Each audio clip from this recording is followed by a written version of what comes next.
돈이 흐르는 곳에 투자하라.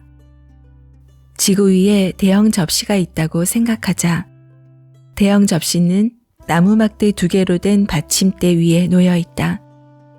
물이 대형 접시로 끊임없이 유입되어 흐르고 있다. 평소의 접시는 평형 상태로 있어서 넘치는 물은 골고루 지구 위로 떨어진다.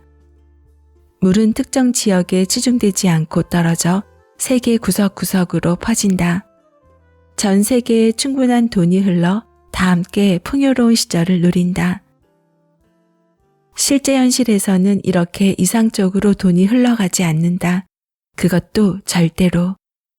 대형 접시는 아주 크고 받침대는 불안정하다. 받침대 아래에는 대형 접시에 있는 물을 자기 쪽으로 흐르게 만들려는 무리가 있다.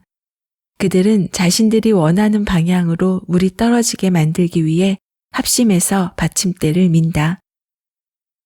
균형 상태에서 골고루 흐르던 물이 한쪽으로 과도하게 쏠리면서 물이 넘치기 시작한다. 접시에선 떨어지는 물이 바이오, IT 업종, 유통 분야로 쏟아지면서 관련 주식으로 돈을 버는 사람이 생긴다. 수도권 아파트나 지방 아파트로 물이 쏟아지면 부동산으로 돈을 버는 사람이 생긴다. 여론을 만드는 사람들, 애널리스트, 블로거, 유튜버, 경제학자 등이 떠들어대는 여론에 따라 투자자들은 물이 흐르는 곳으로 움직인다. 물을 한쪽으로 흐르게 하려고 노력하는 무리는 어떻게 하든 투자자들을 움직이게 만들려고 한다. 이들은 어떻게 투자자들을 움직여서 더 많은 돈을 벌지 생각한다. 모두 단 하나의 목표를 위해 움직인다. 이 방향으로 가면 돈을 벌 수 있다는 신호를 투자자들에게 지속적으로 보낸다. 투자자들은 이들의 영향력을 신뢰한다. 이들이 보내는 신호를 믿고 또는 착각하고 투자자들이 많이 움직일수록 큰 돈을 번다. 물은 끊임없이 다른 지역, 산업 분야, 자산으로 흘러간다. 접시가 어느 쪽으로 기울어져 물이 흐르느냐에 따라 가격이 오르는 자산이 생긴다. 반대로 물이 유입되지 않아 가격이 하락하는 자산도 생긴다.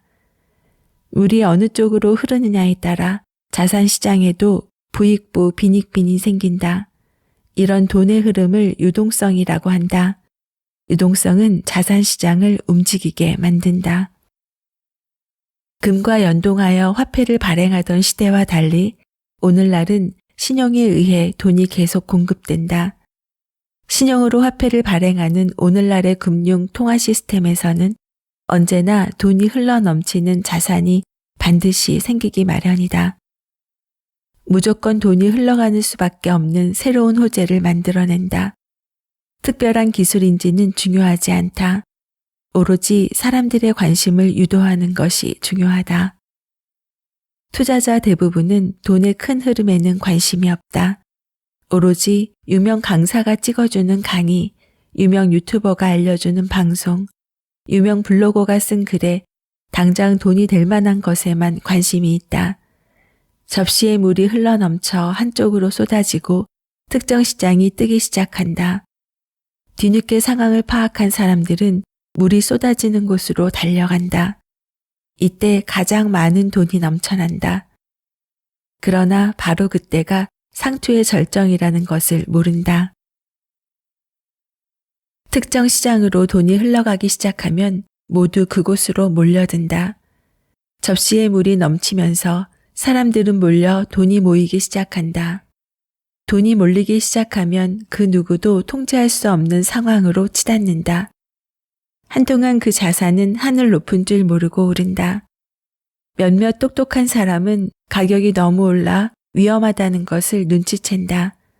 이들은 가격이 높게 올라 고평가된 자산을 팔고 가격이 낮은 저평가된 자산을 매입한다. 여전히 고평가된 자산 시장에서는 정직하지 못한 사람들이 뒤늦게 뛰어든 사람들에게 장밋빛 청사진을 계속 보여준다. 영악한 투자자들은 뒤늦게 뛰어든 사람에게 고평가된 자산을 전부 팔아치운다. 뒤늦게 뛰어든 사람들은 돈이 계속 유입되고 있다고 착각한다. 하지만 가격은 더 이상 오르지 않는다. 가격 상승에만 관심 있는 사람들은 더 이상 돈이 흘러들어오지 않는다는 걸 모른다. 돈이 이미 다른 시장으로 가고 있다는 걸 눈치채지 못한다. 결국 비참한 최후를 맞이한다. 대다수 사람들은 높은 가격에 도취되어 도대체 무슨 일이 벌어졌는지 모른다. 나름대로 시장에서 똑똑하다고 자부하는 투자자나 상당한 수익을 낸 투자자도 정신을 못 차린다. 돈을 번 것에만 정신이 팔려 상황이 조금씩 변하고 있다는 사실을 놓친다. 이제 접시의 받침대를 밀어대는 무리는 다른 곳으로 이동한다. 더 이상 돈이 흘러 들어오지 않는다. 큰 돈의 유입이 줄어드니 개인들의 돈으로는 가격이 쉽게 오르지 않는다. 사람들은 돈이 계속 유입되고 있다고 생각하지만 어느 순간에 밑빠진 항아리에 물 붓기처럼 돈이 쌓이지 않는다. 어디에선가 물이 새고 있다. 샌 돈은 다른 자산 시장으로 조금씩 흘러간다. 어느 순간 조금씩 새던 물이 순식간에 밀물처럼 빠져나간다. 이제 모든 사람이 깨닫는다. 더 이상 올라갈 곳이 없는 자산 시장은 떨어진다는 사실을 몸소 체험한다. 자신이 가장 고점에 물렸다는 사실을 직시하고 빠져나오려고 아우성친다. 더 큰 손해를 보지 않으려고 서로 먼저 빠져나오려고 한다. 이 사실을 깨달았을 때는 이미 늦었다. 폐허가 된 자산시장은 다음에 다시 물이 유입될 때까지 누구도 관심을 가지지 않는다. 폐잔병들만 쓸쓸히 남아있다. 대형 접시가 균형 상태를 유지하며 물이 흐른다면 아무 문제가 생기지 않는다. 하지만 인간은 절대로 물이 골고루 흐르도록 두지 않는다. 특정 자산 시장으로 물이 흐르도록 받침대를 밀어버린다. 물이 어느 방향으로 흘러갈지 개인이 미리 파악하고 선점하는 건 쉽지 않다. 큰 손의 의지에 따라 물이 흐르는 곳이 달라지기 때문이다. 아무리 뛰어난 투자자라 해도 돈이 흐르지 않는 곳에 투자하면 백전백패다. 돈의 흐름을 전혀 이해하지 못한 결과다. 돈의 흐름을 모른 채 돈이 유입된다는 사실만 알고 시장에 들어가는 것도 위험하다. 대형 접시 위에 있는 물을 의도적으로 한쪽으로 밀어붙인 무리에게 마지막까지 이용당하는 처지가 될 수 있다. 지구의 중력 때문에 물은 위에서 아래로 흐른다. 흐를 수 있는 한 멈추지 않고 계속 흐른다. 물이 더 이상 흐르지 않고 고이는 장소가 나온다. 그곳에 고인 물은 결국 썩어버린다. 더 이상 마실 수 없는 물로 변한다. 물이 흐를수록 물기를 터줘야만 썩지 않고 계속 흐른다. 돈도 마찬가지다. 끊임없이 시중의 유동성을 공급해야 한다. 우리가 인식하지 못하는 사이에 각국의 중앙은행에서 돈을 공급한다. 시중에 돈이 넘쳐 흘러도 모든 사람에게 공평하게 흘러가는 건 아니다. 돈은 누군가 터주는 물길을 따라 특정 자산으로 흘러간다. 그곳에서 돈을 버는 사람이 생긴다. 현재 상황이 비관적이고 미래가 없어 보여도 상관없다. 신기술이 나오지 않아도 상관없다. 시중에 풀린 돈은 어디로든 흐른다. 그곳이 어디인지 알기 힘들 뿐이다. 분명히 어딘가에는 돈이 쌓이고 쌓인다. 우리가 눈치채지 못한 순간에 돈이 흘러넘치기 시작한다. 흘러넘친 돈은 또다시 다른 곳으로 흘러간다. 돈의 흐름을 모르면 엉뚱한 자산을 보유하면서 하염없이 기다리고 있어야 한다. 얼마나 기다려야 할지는 아무도 모른다. 아주 오랜 시간을 기다려야 할 수도 있다. 하지만 돈의 흐름을 파악하면 그 시간을 단축할 수 있다. 훨씬 효율적으로 저평가된 자산에 투자하여 돈을 벌 수 있다. 우리가 돈의 흐름을 파악하려면 끊임없이 책을 읽고 뉴스를 보고 현재 벌어지는 현상을 생각하고 유추해야 한다.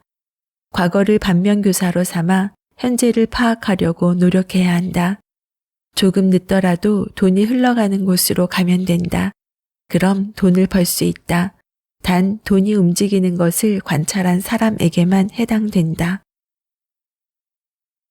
오늘은 이재범님의 부자 될 준비 중 부자의 다른 점, 남들과 다르게 발화해서 돈이 흐르는 곳에 투자하라 편을 소개해 드렸습니다.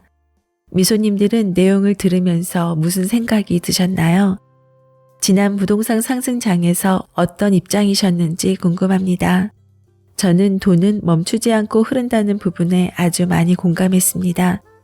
돈은 고인물이 아니라 계속 흘러가는 것, 수익이 나는 쪽으로 계속 흐르고 그 흐르는 곳에 수익이 나면 유동성의 크기는 더욱 커지는 모습을 봤습니다. 뒤늦게 돈이 몰려드는 것을 보고 뛰어드는 사람들이 상투에서 잡고 그 후 힘들어하는 모습도 봅니다. 돈이 흐르는 곳에서 수익을 얻으려면 그 이유와 시기를 계속 모니터해야 함은 자명한데 우리는 스스로 공부하는 시간을 갖기보다 누군가의 소리에 민감하게 듣고 움직이게 되지요. 단기적인 수익이 아니라 지속적으로 수익을 이어가기 위해서는 자신의 실력을 키우는 것이 우선이어야 하겠지요. 우리가 돈의 흐름을 파악하려면 끊임없이 책을 읽고 뉴스를 보고 현재 벌어지는 현상을 생각해보고 유추해야 한다고 했습니다. 과거의 사례를 거울 삼아 현재를 파악하려고 노력해야 한다고 했습니다. 그런 의미에서 지금 나는 무엇을 하고 있는지 생각해보는 시간을 갖는 것은 어떨까요? 작가와의 만남, 그리고 다양한 이야기를 전하는 미소영입니다. 오늘도 24시간 행복하세요.